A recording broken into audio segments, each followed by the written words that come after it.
Hey there, I wanted to quickly highlight some things that are placed on our Destiny page.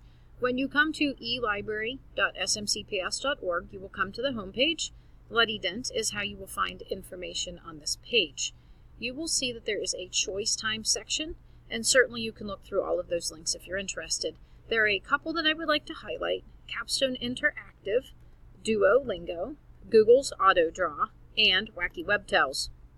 We will not be using code until December, and I will be assigning students individual logins for that. If you go to Capstone Library, Capstone Interactive, you will see 87 ebooks that were purchased by Miss Vabolis. I understand Miss Warder is using these in second grade. There is a variety of literature in here, both nonfiction and fiction, and it's just a good quick reference for students. To make them work, you simply click on the one you want, hit Playbook, and come down here, the book will read it to you. Okay?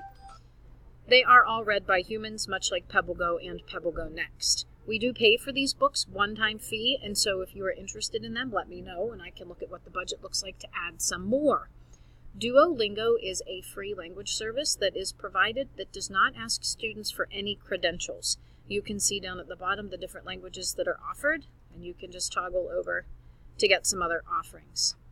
Another one is Google's Auto Draw. You just click Start Drawing. If you click on the tool with the little sparkles, you can do your very best attempt at some sort of drawing.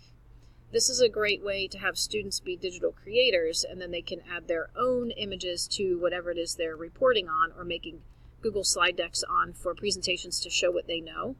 And then what happens is it's predictive at the top, and maybe this is the vehicle that I want. And then I will come over here to my bucket, and I will choose my color that I want, and maybe perhaps turn these tires black. I'll click in the center.